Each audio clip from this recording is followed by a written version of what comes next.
Welcome to Power Up Your Practice, the go-to podcast for law firm owners and managing attorneys working on the business, not in it. I'm Ruby Powers, your guide into the heart of law practice management, bringing you insights from leading legal minds, trailblazing attorneys, and expert guests who provide you with an actionable perspective on running your firm more effectively and efficiently. Prepare to open your mind, be inspired, and power up your practice to the next level.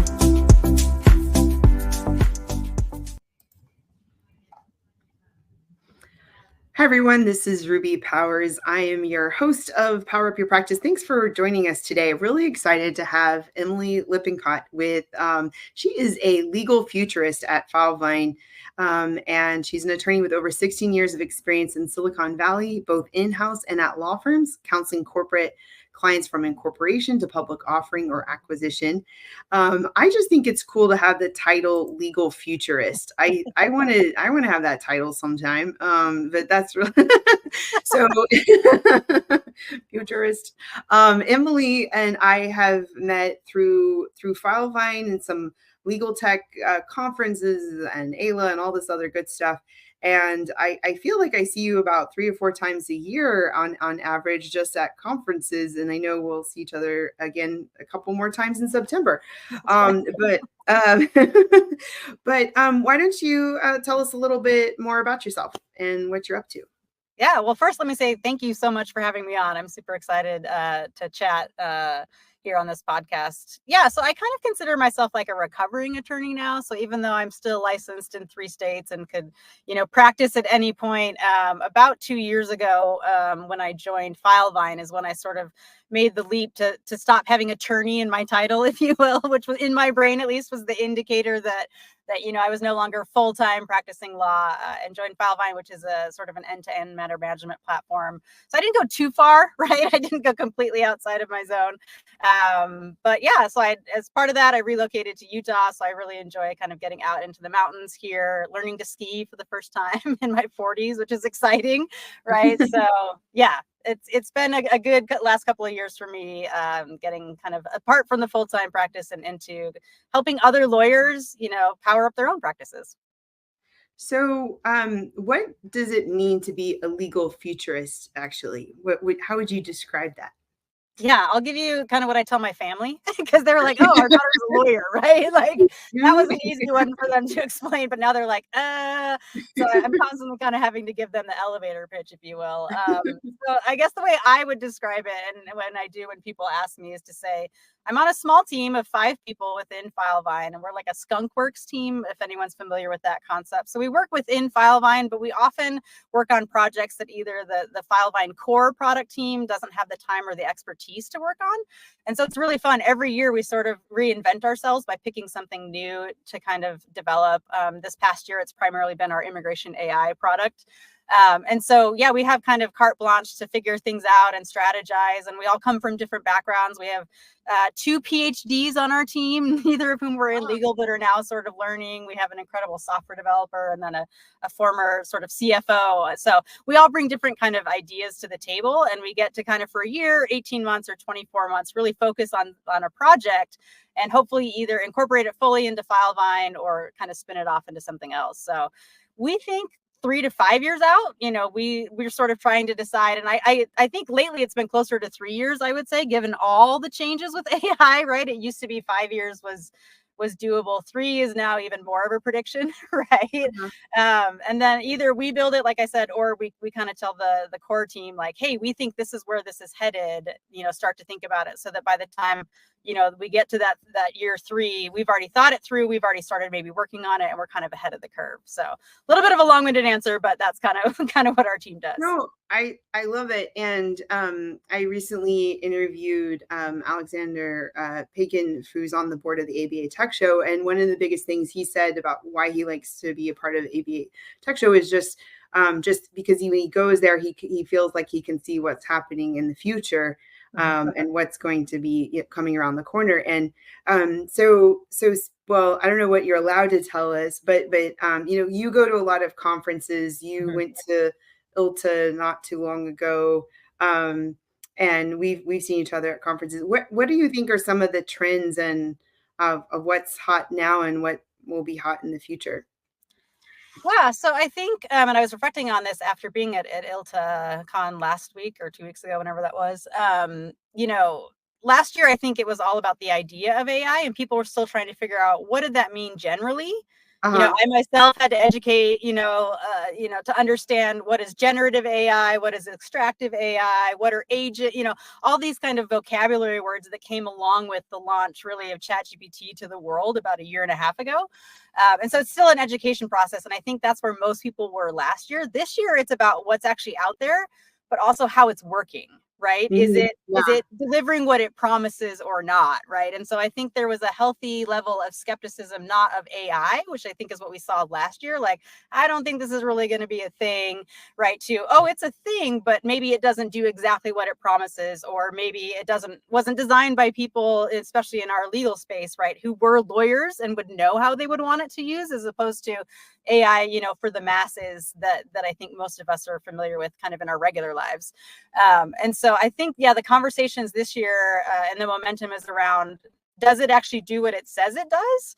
And if it does, is that helpful to me or not, right? And the answer might be different for different practice areas or even different lawyers and how they kind of function. But yeah, and I think, going into the future, again, if I put on my futurist hat, I think we're going to continue to see more talk about agents, AI agents, Mhm. which, sort of take the machine learning set of rules that we've all kind of, understand is what built AI to now. And then adding the ability, and I'm going to say this and hopefully this doesn't freak out all of your listeners, right? Like, it's going to start to think for itself in some ways, but with Uh-huh. controls still, right? So it's the next layer. It's okay.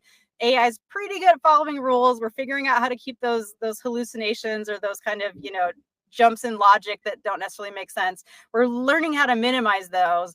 But there's certain things that you can train it to say, like, hey, I can choose between A and B if I have pretty clear answers, right? Or pretty clear instructions.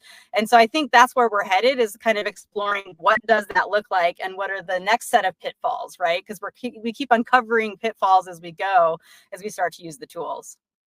Okay, lots of things I want to say. So what is ILTA? Because some people, I only learned about it this year, and how would you just say it differs from ABA Tech Show? Yeah, so ABA Tech Show, I think there's more of a chance for kind of some of the smaller vendors with like the Startup Alley and things like that to get a chance to really sort of have a shot at the large group, because the number of attendees of ILTA, I'm going to say it's in the thousands, right? And it Yeah, I felt think like that. it was like 4,300 or something. It was Okay, definitely, not a small amount, right? yeah.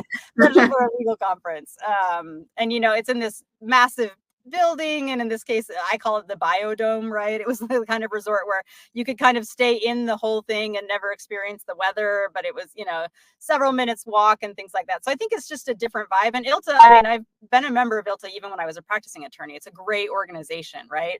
And it does sort of allow, both chief information officers and chief technology officers and lawyers and vendors and all of us to kind of interact, talking about, what's going on. And that's really exciting. ABA Tech Show to me feels, and maybe it's because it takes place in my hometown of Chicago, like just a little bit more, kind of more opportunities to really meet and talk to those around you, because it's a much smaller show, but by design, I think, right? So that it's not quite so overwhelming.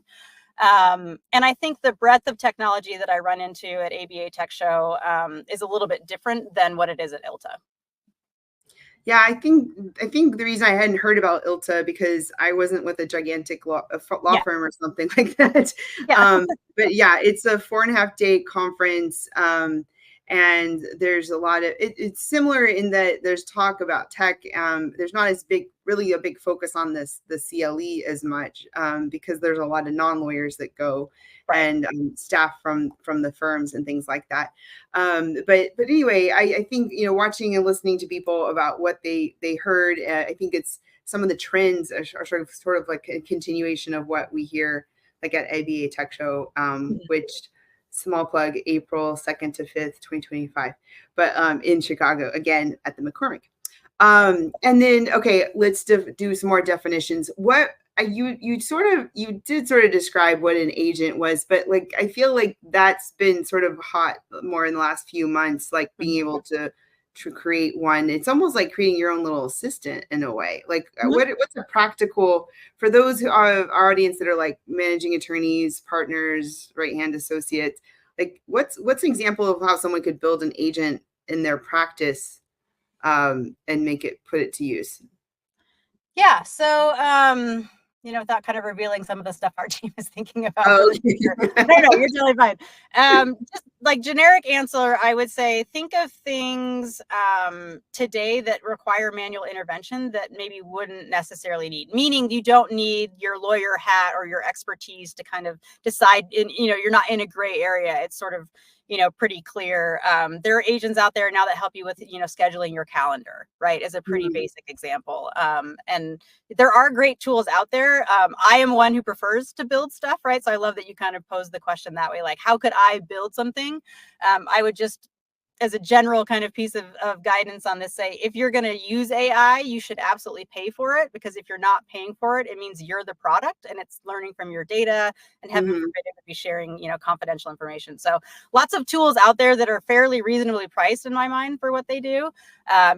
Just to help you with, scheduling calendar invites and cleaning out your inbox.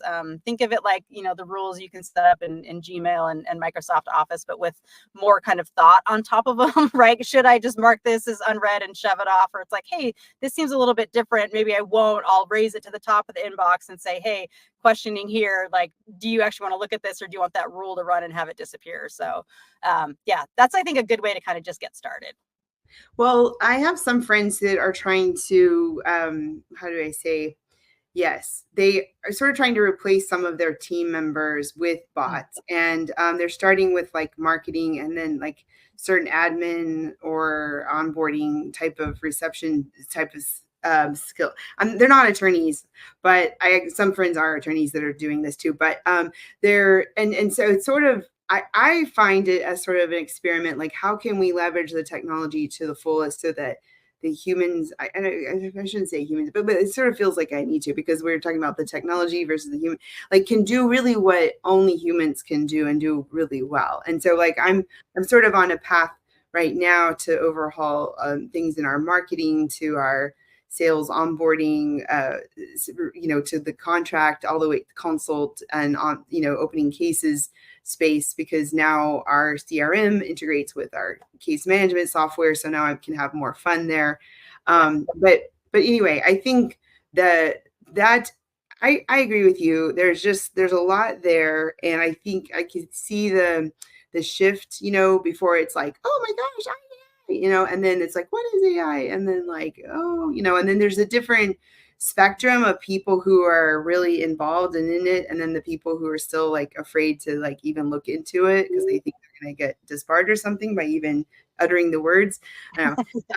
And but I like so going to these conferences, like, what are some of the takeaways you get from going to these? Because we saw each other at an ALA conference in February, I believe. And then we saw each other at ABA Tech Show, and also in February. And then I feel like there might have been something else, but the annual conference for ALA in Chicago. Yeah, twice in Chicago. And then we've got Lex in Utah, and then at ALA Fall Tech Summit in Dallas. So when you go to these conferences, like, why do you go to them, and what do you feel like you take away from attending and observing and speaking?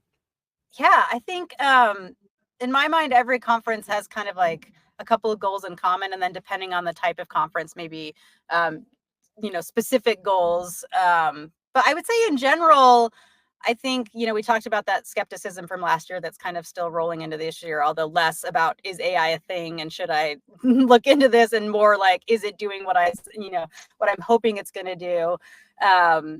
Is this idea that the AI is here to stay. We call it like your coworker, right? That's your new coworker, and whether they're, brand new out of law school, if you're talking about legal tech, or someone who's got just a little bit of experience, but like, they're here to stay. You got to learn how to work with them, right?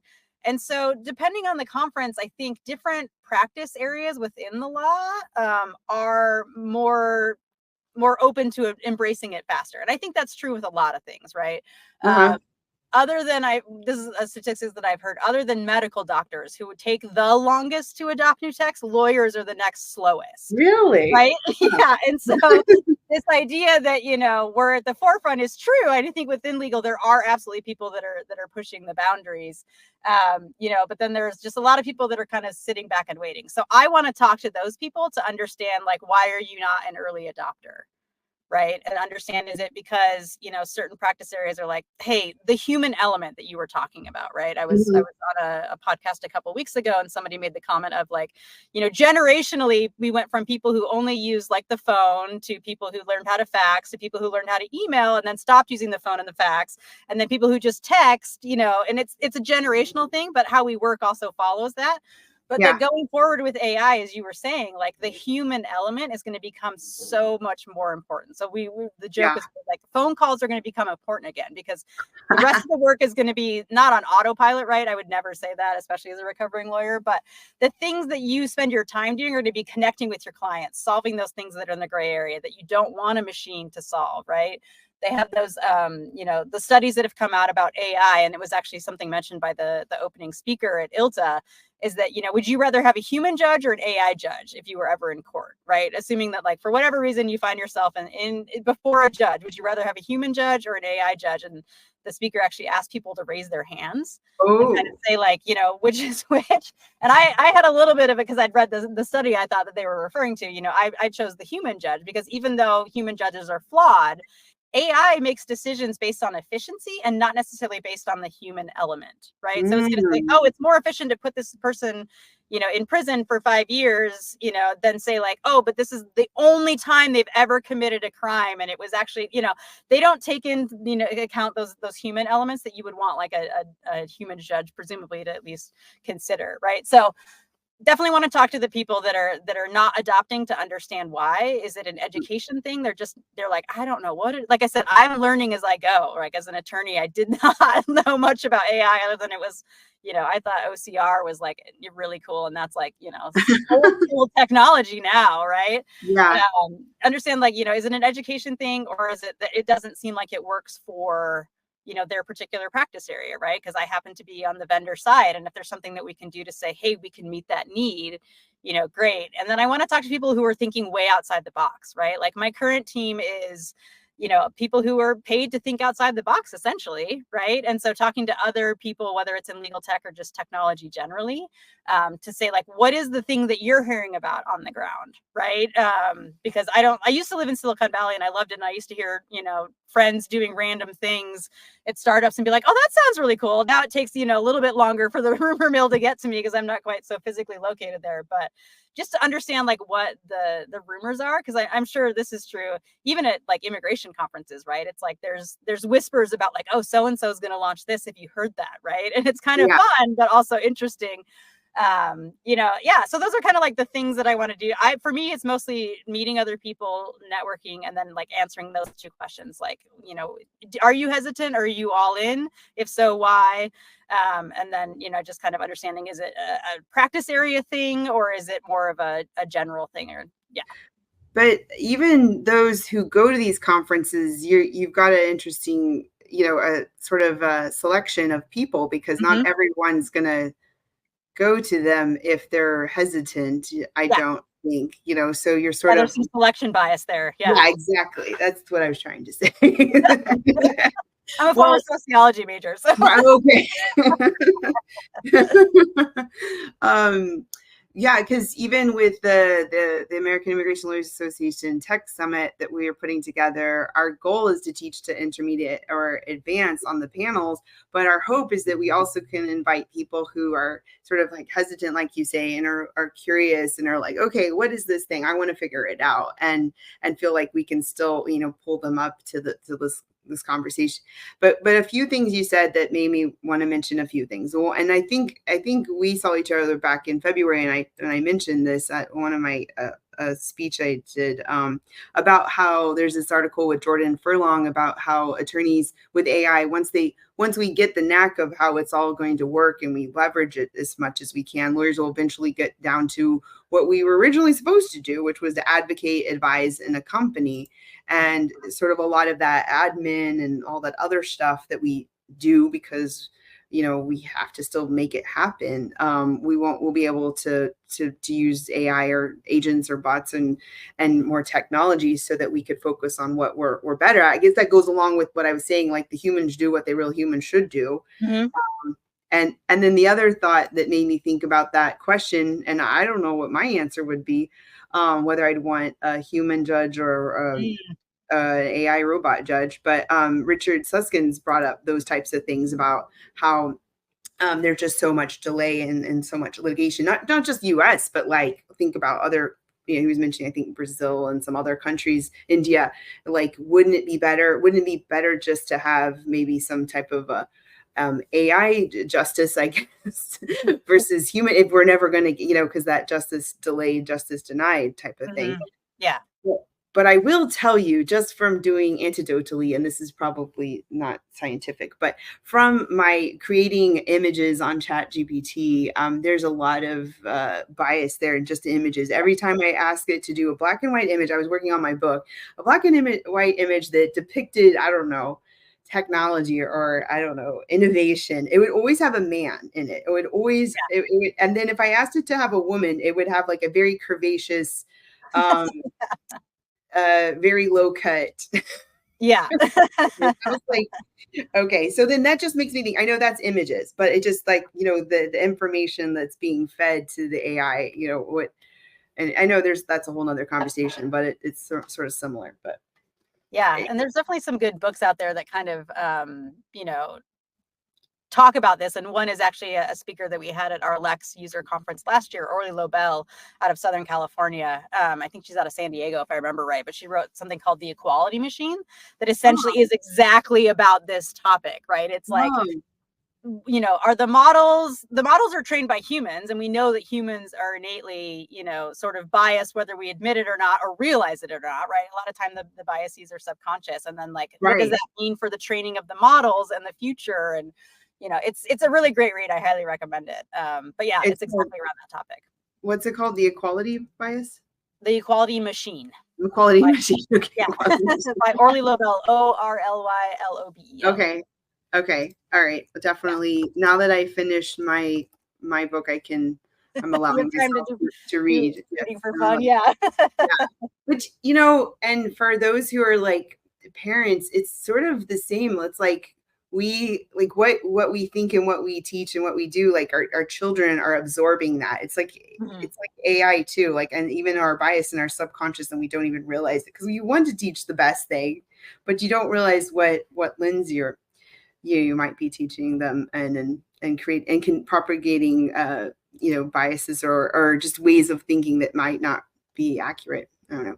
Yeah, I remember one particular example, and I'm going to probably butcher it, so apologies, Orly, because I interviewed her on stage, so we have a little bit of a connection. But it was like to create kind of an ideal candidate to apply for a job, like a resume, and it ended up being like a white guy from the East Coast named Chip who also played like lacrosse, right? And it's just like, you're like, well, yeah, but also, no, we have a long way to go, right?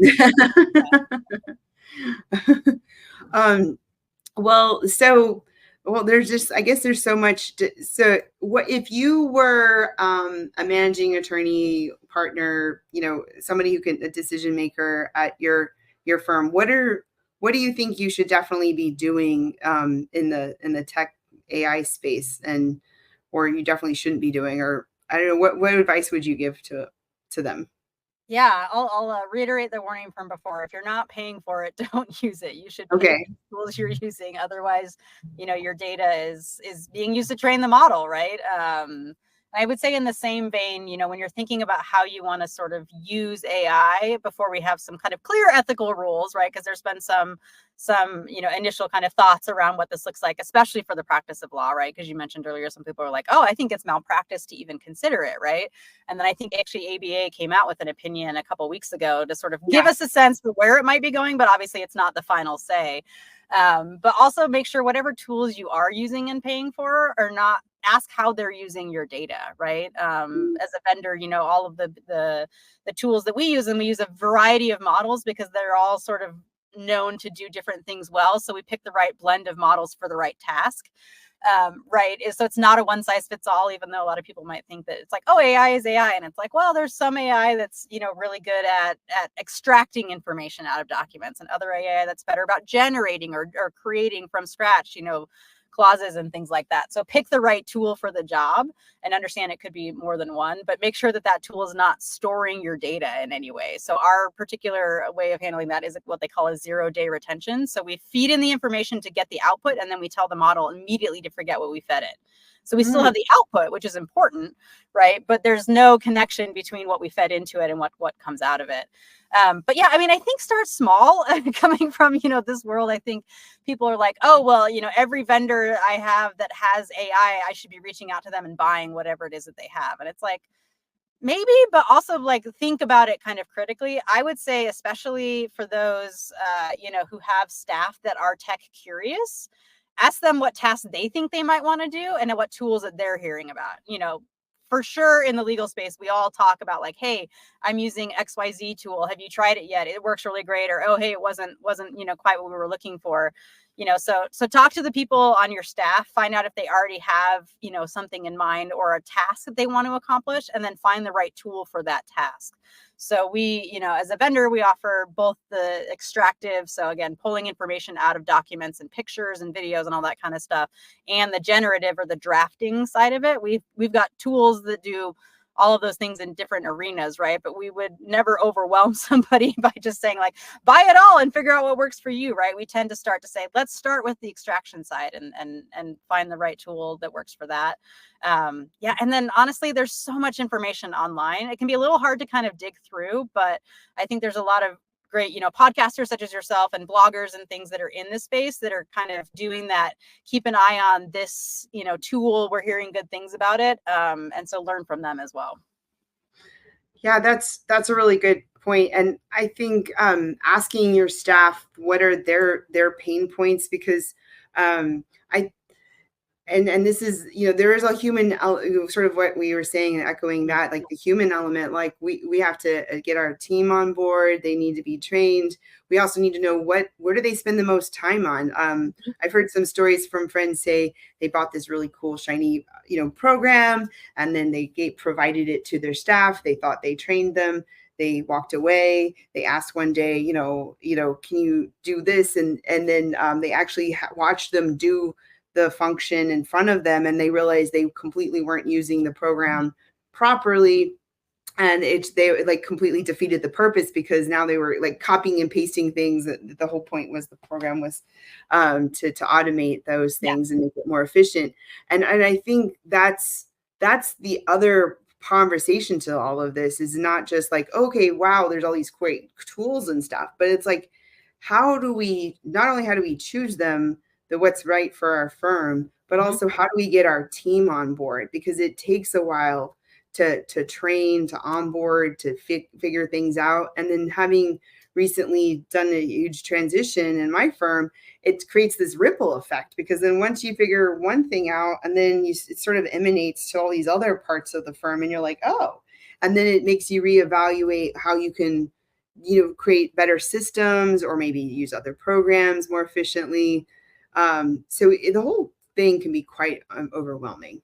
Yeah, I think that's exactly right. I think it's also important to add the layer of these things take time, and they should take time, right? Yeah. Like we would all love to wave the magic wand, right? And be like, oh, we've got this AI tool, and tomorrow, my staff is happier because they're working more on the stuff that they enjoy and less on the tedious things that we have to do as legal professionals. And the right tool will probably take a little bit of investment in time and energy and money, right?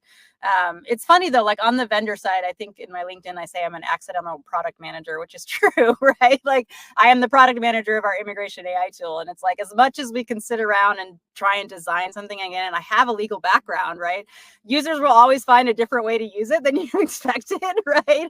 And so I think that training piece is so key, not only so that, you sort of encourage your staff and incentivize them to not figure out a manual workaround instead of asking a question, right? But also to have a vendor that's willing to change something. If they're like, hey, nobody does it this way, like you're like, great, I'm on it, I'm going to fix it, right? Yeah. So it's a fun world to be in, for sure. That really is, Yeah, there's a lot we're saying here. That is speak volumes, because like before I had changed my case management software, another idea is like band together with some other users of that program and communicate with the vendor Yeah. and say, hey, could you do this differently? Or you understand that this doesn't work, right? Or whatever it is, you Yeah.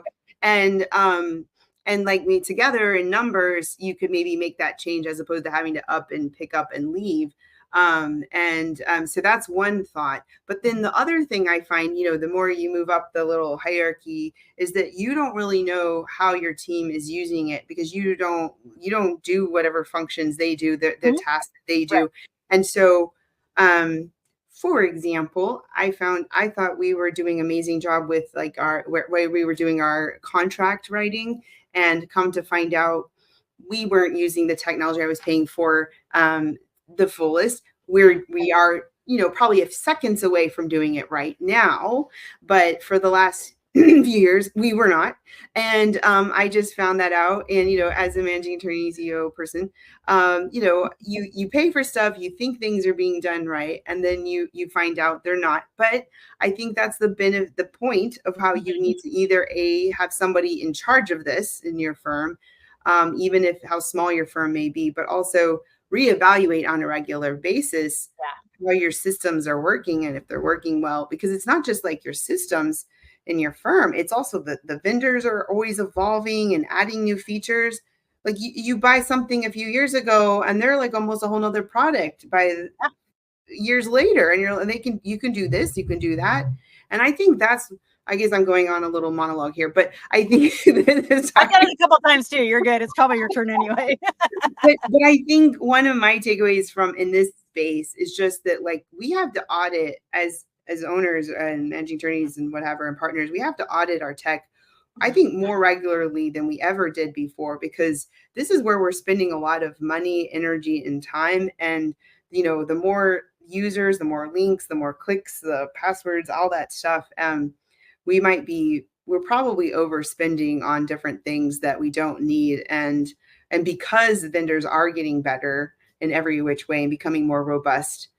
But anyway, this is just like the non-sexy element to doing all this. But and I think it's important to mention that, because it's fun to go to conferences, it's fun to talk about AI and all the buzzwords, but to see it in practice in a managing setting, like that's some hard work and some diligence and consistency. Yeah, and I think it's going to be the new normal for us. Like I mentioned, you know, the ways we've communicated have changed. Everybody used to just pick up the phone, and then email came out, and all these, you know, initial people were like, this is going to be the death of our business. And then it turned out it actually made it more efficient, but then brought in its own problems. But I think exactly what you're saying is true. If you can build in, even if it's every like twice a year, I would recommend maybe once a quarter, checking in with your staff to make sure that they're using the tools. It also, and it goes back to kind of what I was saying earlier about lawyers being like the second slowest to adopt tech.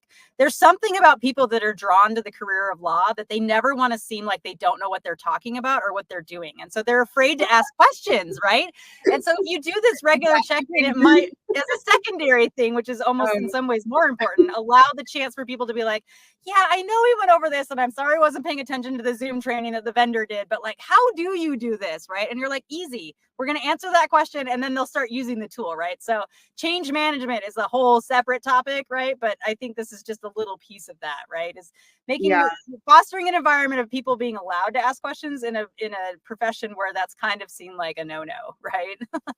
Yeah, that's a really good point, because I just thought it was like they were afraid of risk, but I guess it's the other element of not appearing to know the answer, because we're always told like, don't ask a question you don't know the answer. Right. It's like day one of law school. That's right. Like, I was never a litigator, so I mean, I don't know why it stuck in my head, but it did, right? Like, yeah, I did it once, like in the interview or court or something, and I was like, okay, that's why they say that.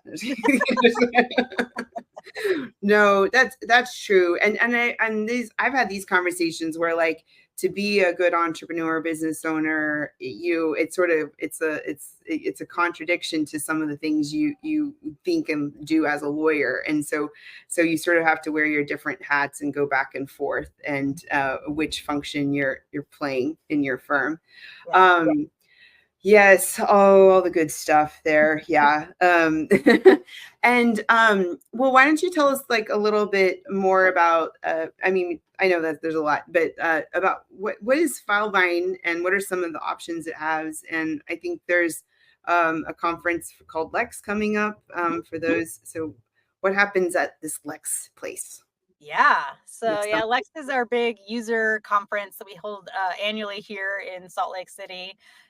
So Fiveline itself was started in 2015 by two former litigators who were using the tech that was out, at the time, and said, "Hey, none of this tech seems like it was built by or for lawyers. Like, let's give it a shot." And so they started off with solving the problem of how do you keep all of your communications and your deadlines and your documents in a centralized place in a way how lawyers think, right? I've said this a couple of times on other things that I've spoken at, but as much as we all like the tools that are out there, certain products that we all use, like Word and things like that, none of us probably would have adopted Word if it wasn't like the only option out there, right? Like we would all say like, oh, this is not exactly how lawyers think, right? And obviously Word is not just for lawyers, although I would imagine we're probably one of the largest groups that uses it, right? But the idea is that a lot of us are used to using tech to solve a need that maybe it wasn't necessarily designed for or is not optimized for. And so Filevine took that on as sort of their mission. And so, created the place for those communications with the client, whether it's by email or text message, notes to the file, everything that you need to know kind of in a streamlined, easy to kind of customize and configure space. And then, they added certain tools on top of that, right? Because that's a great place to start, but that's not where, tech issues end, right? Or the frustrations end, right? So then they have kind of an intake tool. So if you're the kind of, attorney who gets clients from, social media or marketing or, your website or whatever it might be, then we have a great tool for that. We have payments, we have all kinds of like the different layers. And then in particular, my team, as I mentioned before, we work on the immigration AI product, which was to solve for the pain points and streamline as much as possible the USCIS form filling process. And so we had a great kind of foundation to build on with Filevine, and then just kind of added that piece on top of it. And it works really, really cleanly together. And so we're going to be talking about that at our Lex conference. We have a great lineup of speakers. So we have like the Innocence Project coming to talk about the work that they do.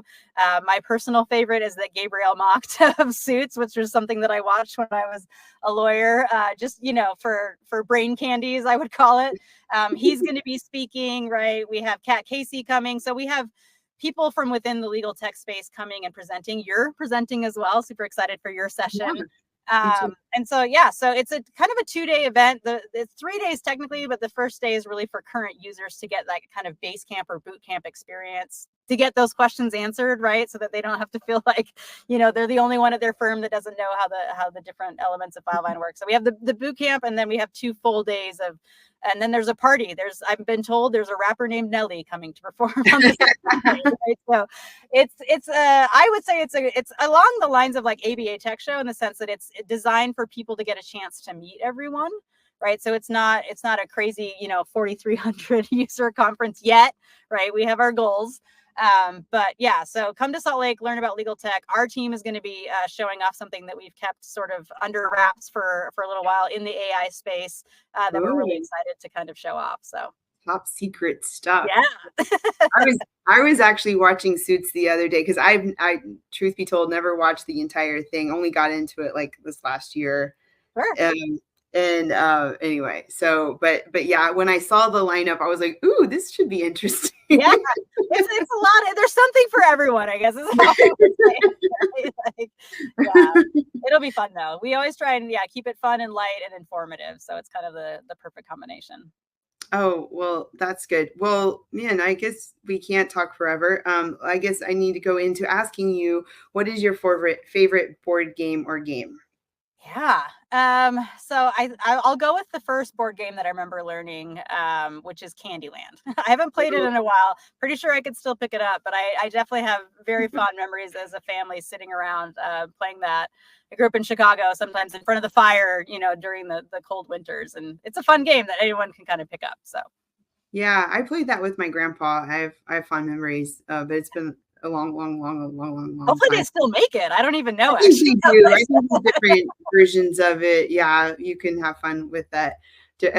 Okay, so what is your superpower? And you're probably going to say something about technology or futurist, but I'm really curious. Sorry, what are you going to say? No, actually, I would say that my superpower is the ability to plan a perfect vacation. I'm a little Oh, bit OCD. I'm definitely one of those people that's like, I want to have, a plan and ready to go, and I'm going to order in advance, book things in advance to save money, but still allow plenty of time for those who are like read by the pool or go to the spa, which is me, right? But yeah, I've kind of been in charge of planning a couple of group vacations with friends, all over the world, really. And I would think they would say I'm pretty good at it. like where did you plan one? This is a good skill. I So didn't even. yeah, so last year I planned a trip to sail the Amalfi Coast of Italy. So we bareboat chartered a catamaran and got ourselves a local captain and just kind of sailed to various islands and cities off the Amalfi Coast. So Oh wow. it was really Wow. fun. Hashtag life goals. Okay. Exactly. I forgot what I was going to ask. That sounds like fun. Yeah, I think us lawyers need to get out more. It's true. Even You gotta get out amongst the people yeah. and out in the world, right? Like not just Yeah.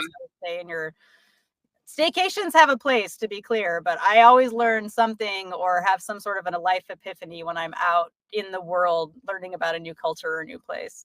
I do too, honestly. So like as much as I probably am a workaholic, I'm not, that's not like a good thing to say, but okay.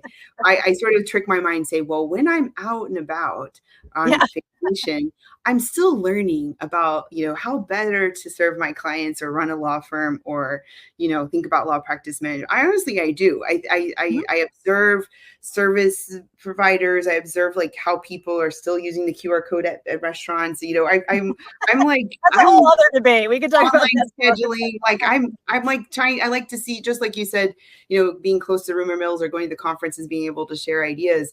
I like to be out and about because honestly, I think there's been a disconnect. I think that's part of our issue. And maybe that's another conversation about the disconnect between what lawyers think clients want and what they really do want. Yeah. And I think that whole client-centered mentality and how do we best provide for that experience for them. And that's also part of this whole tech conversation, because when we're choosing the tech, how best there might be what our assistant's like, there might be what we want to pay for, but there's like, how does our client interact with us? And does that make it more efficient or easy for them to use? But anyway, that's good. We definitely need to have more vacations and even or go to conferences that are in cool places. Yes. Yes. So how can people find you and stay in touch or reach out if they have questions? Yeah, I'm open to anyone reaching out, so don't hesitate, right? I can be found on LinkedIn at Emily Lippincott is the username, so I'm sure we'll put it in the podcast notes. Yeah, we'll definitely put please that reach in. out. Great. And so what would be like your takeaway, aha, summary thought that we want to leave us with? Yeah, I mean, I think we talked about. Yeah. Yeah, I know. It's like we've had such a great conversation, and I'll just say once again, thank you so much for having me. It's been really fun. Yeah, I mean, I think my takeaway thought would be AI is here to stay, and there's ways to embrace it that are unique and individual. And so figure out what that is for you. Pay attention to some of the trends, but understand that you might do something a little bit different. My career has been very unique. I went in-house as my first job out of law school. And so, I think doing things differently sometimes can be to your advantage, right? And so think about how you could maybe use AI to do that. Oh, well, wise words, and thinking outside the box and being a little bit different. I think that's a really good takeaway. Well, Emily, I know that we could probably continue to pontificate or whatever about life and tech and how best to just navigate it all, including cool vacations, which now I think I need that superpower, or at least a friend that has that superpower. but anyway, it's been fun, and we'll definitely want to let people know more about Filevine, Lex, other tech, and what's coming out. Excited about the top secret unveiling program, whatever it's going to be. I have something to look forward to. But anyway, thanks again. And thanks everyone for joining us on today's, listening to our conversation and journey. And if you enjoyed this episode and want to continue the conversation, make sure to connect with us on Power Up Your Practice Facebook group. The book is coming out in September, so super excited. And I will be out and about at different conferences, like we mentioned, from Lex to the ALA Fall Tech Summit to some other conferences later in the fall. But thanks again for joining us, and we'll see you next time. Feeling overwhelmed by admin tasks? You're not alone. Many immigration lawyers are in the same boat. That's where Staffy comes in. Over 90 law firm owners just like you have turned to Staffy for help with legal, administrative, marketing, and client-facing work. Now, Staffy's mission: to help lawyers find balance while growing their firm. With bilingual virtual staff and full HR support, they take the hassle out of a team management and focus on what matters most: your clients and your practice. I've personally benefited from Staffy's support with 7 virtual assistants of my own across various areas of 2 of my businesses, including my law firm. Now, schedule a free initial consultation with Staffy. That's stafi.cc, and use the code RUBY. That's RUBY for $500 off. Thank you for tuning in to the Power Up Your Practice Law Practice Management podcast. I'm your host, Ruby Powers, and it's been a pleasure sharing this time with you. Join us next week for another episode where we'll continue to explore insightful strategies for success. Power Up Your Practice with us. See you next time.